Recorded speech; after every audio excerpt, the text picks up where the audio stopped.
అక్కడి నుంచి Sainagar to Y junction వరకు 4 లైన్స్ మేము ఇంతకు ముందే ప్రపోజల్ చేస్తే తప్పకుండా పుట్టపర్తిలో టోటల్ 4 లైన్స్ రింగ్ రోడ్ మాది తయారవుతుంది.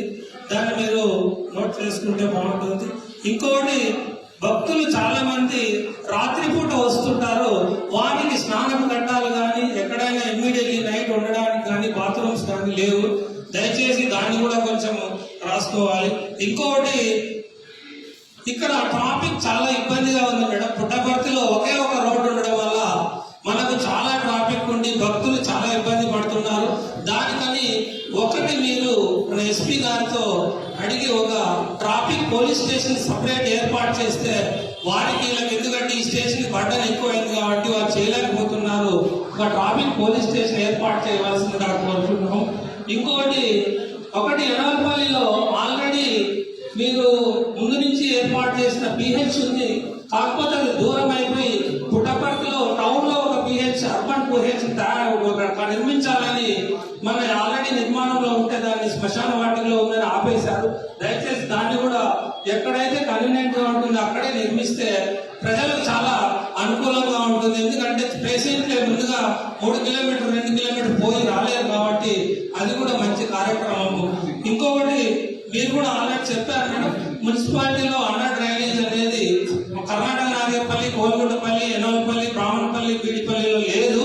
దీనికి మనం ఆల్రెడీ ఒక కన్సల్టేషన్ పిలిచి ప్రపోజల్ కూడా చేశారు. మన మున్సిపాలిటీలో ఉంది, వారికి ఆల్రెడీ డబ్బులు కూడా పే చేశారు. అది మీరు కూడా నిజంగా అది చేస్తే మీ పేరు కూడా స్థిరస్థాయిగా ఉండిపోతుంది.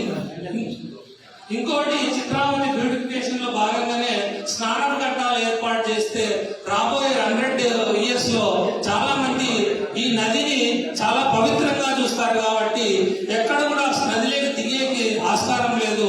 అది కూడా మీరు పెడితే ప్లాన్ లో బాగుంటుంది అనేది నా అభిప్రాయం మేడం.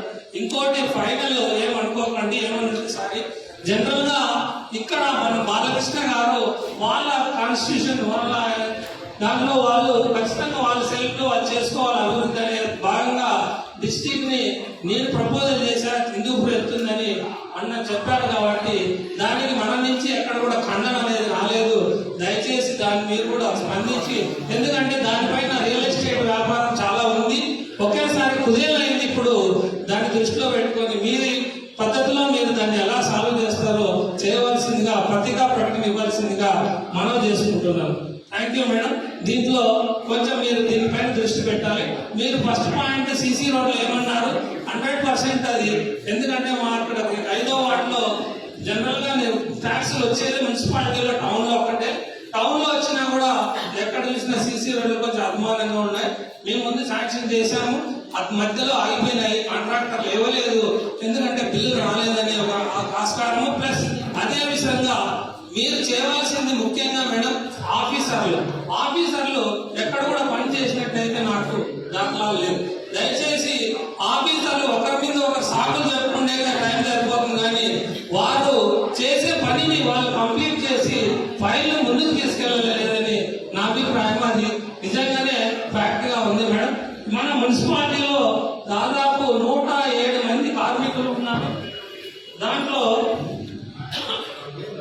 58 మంది పారిశుద్ధ కార్మికులు, 31 మంది బీడీ సెక్షన్, 18 మంది యూజీడీ సెక్షన్లు, 65 సచివాలయ కార్మికులు. దీనిలో మీరు కూడా ఒక సంస్థను, ఎడ్యుకేషన్ సంస్థ నడుపుతున్నారు, కానీ దీంట్లో ఎక్కువ శాతము పని చేయట్లేదు. దాన్ని కూడా మీరు కొంచెం దృష్టి సారించి కమిషనర్ గారికి ఆదేశాలు ఇచ్చి ప్రతి ఒక్కరూ వాళ్ళ టైంలో ఖచ్చితంగా పని చేయాల్సిందిగా కోరుతున్నాను.